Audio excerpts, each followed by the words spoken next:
Having set up our machinery for calculating magnetic field with magnetic moment M, having introduced an auxiliary field H, we are now ready to deal with magnetic materials. So, we are going to deal with magnetic materials, which can be broadly classified into three kinds. These are paramagnetic,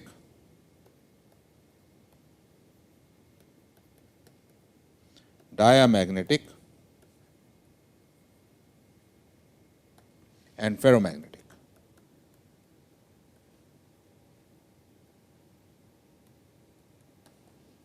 Paramagnetic materials develop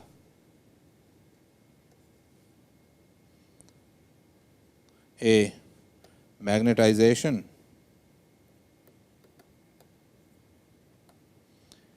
in the direction of applied field. So, if I take this sample, apply a magnetic field, it will develop a magnetization in that direction. Diamagnetic materials, they develop a magnetization opposite to the applied field.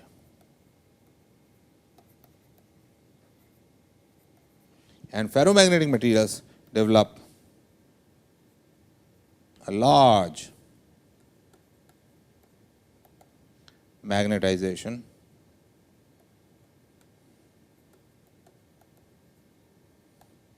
in the direction of applied field. So, let us make this pictorially. If I look at paramagnetic material, suppose I take a sample of paramagnetic material and I put it in a uniform field.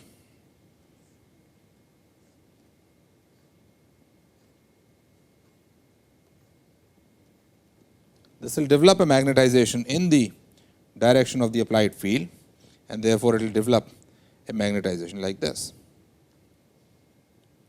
and that will give rise to additional magnetic field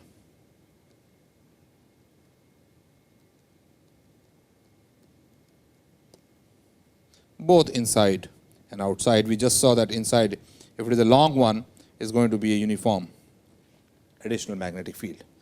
As a consequence, what you notice outside here, the field is opposite to the applied field. So, field will decrease a bit, but near the ends it is strong. Therefore, the final lines that we are going to see in this case, let me now erase this and show you the final lines, are going to look like, it will become stronger near the end. So, these lines that we applied are going to turn in,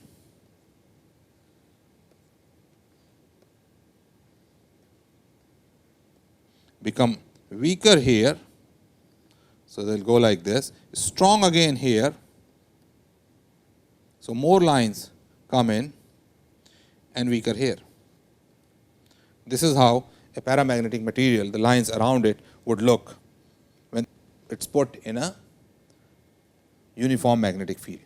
On the other hand, if I look at diamagnetic material and put it in the similar uniform field, it will develop a magnetization in the opposite direction.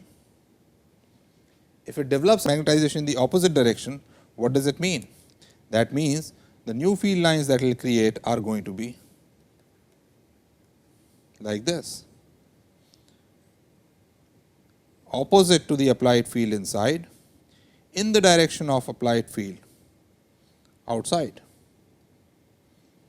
And therefore, the way field is going to look is going to be something like this. It will become weaker inside. So, let us again take this field. It will become weaker inside. So, that means lines will get repelled, and stronger here near.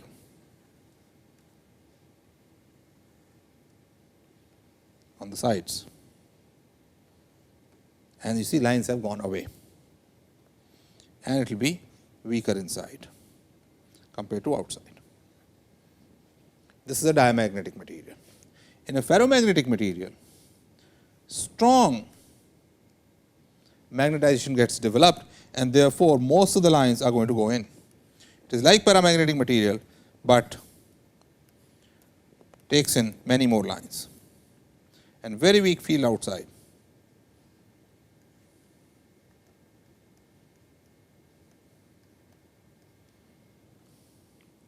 You can see this if you take these materials near iron filings. In a ferromagnetic material, a lot of iron filings get stuck near the ends. Because of this behavior, what will happen is that a paramagnetic material will go towards stronger field. Its energy gets lowered. A diamagnetic material will go away from a strong field, will move towards weaker field. And a ferromagnetic material, of course, will go very strongly towards a stronger field. What we will be doing in this is deal with para/diamagnetic materials. Let me just again define what they are. These are the ones that develop a magnetic moment proportional to the applied field, or to define it very precisely, this becomes equal to a magnetic susceptibility chi m times h. Again, similarity with electrostatics is there, because in electrostatics what we had was, if there was an electric field somewhere, it had developed epsilon naught chi electrical E polarization at that point. Slight difference in the way we have defining susceptibility for electrical case and magnetic case. In the electrical case, I had susceptibility defined such that epsilon naught chi E times E gave me polarization there. E is the field. In the case of magnetic materials, M is defined as proportional to H, the auxiliary field, not the field which applies the force, times chi M. There is no mu 0 here, right. So, this is chi M is going to be greater than 0 for paramagnetic materials,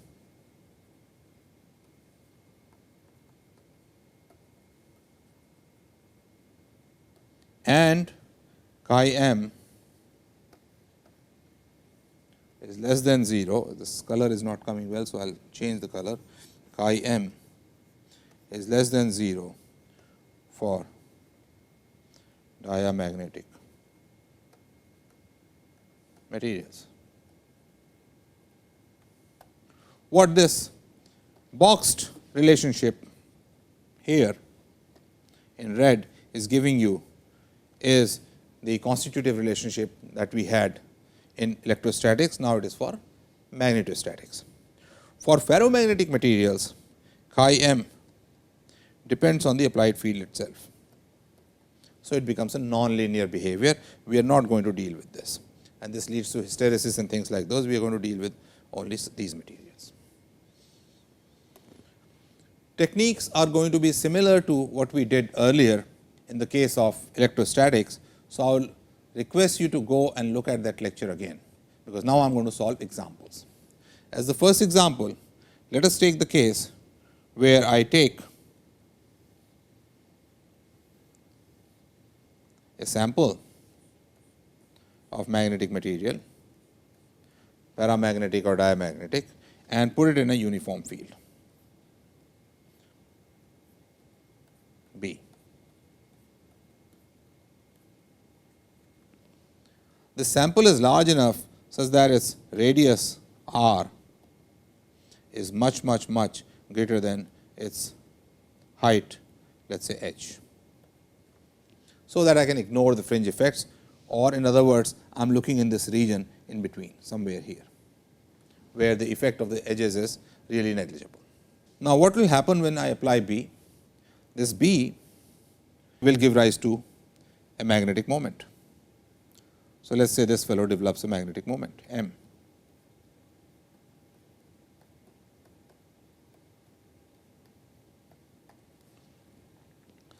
This magnetic moment in turn can be thought of as the bound currents like this as a uniform magnetic moment, or I can think of minus divergence of M as that magnetic charge that gives rise to H. Let us solve the problem in both ways. So, if I look at this material, I had applied B, and if I take this uniform magnetic field inside, then the divergence of M at the upper surface is minus M delta Z minus H, if I take the upper surface at H, and at the lower side it is M delta Z. So, it is like a surface charge. If this is divergence, the del dot H is going to be minus del dot M. So, this is going to be M delta Z minus H minus M delta Z. So, H is going to be like, we are giving rise to an H which is with positive charge here and negative charge here.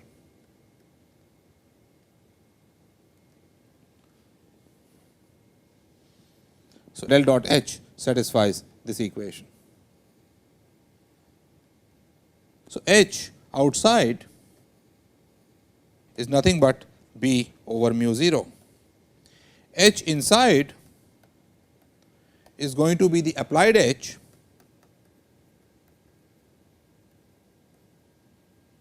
plus H due to M. Divergence of H applied is 0 because it is a uniform H. So, H inside is going to be H applied, which is B over mu 0 plus H due to M.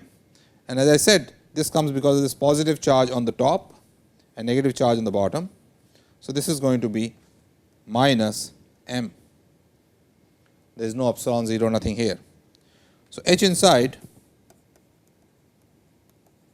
is B over mu 0 minus M. Now, we will go through a loop of self consistency, because I know this M is nothing but its same direction. So, I am not writing a vector sign on top, is nothing but chi M times H at that point. So, H inside, which is nothing but chi M B over mu 0 minus M, and this gives me chi M plus 1 M equals chi M B over mu 0, or M is equal to chi M over chi M plus 1 B over mu 0. This is the solution for M, and therefore, B, which is B applied plus B due to M, or H, which is H applied plus H due to M, is going to be equal to H applied is B over mu 0 minus M, which is nothing but chi M over chi M plus 1 B over mu 0,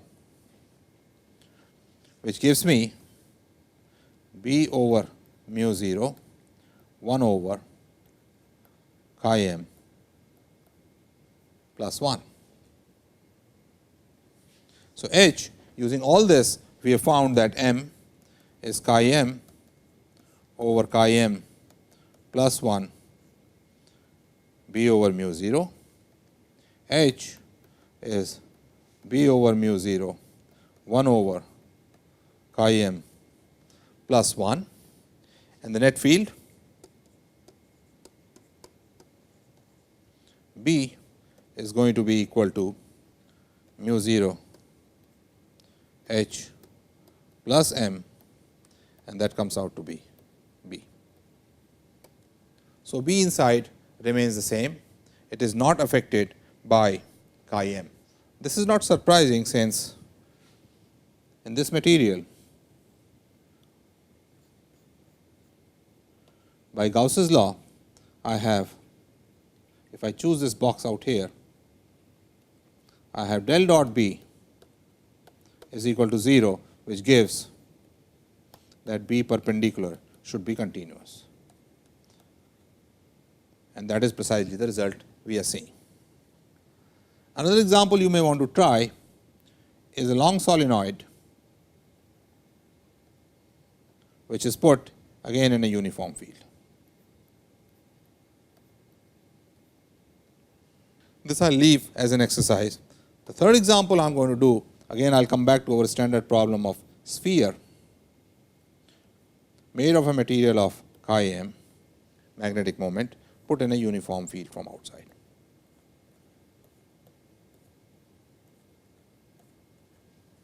We will start by assumption that it develops a magnetic moment m in the same direction. Let us take this direction to be z. Now, if I want to solve it through H method, I get del dot H is equal to minus del dot m, and we have already seen this means I have a positive charge kind of thing out here, which is m cosine of theta, and a negative charge on the lower side,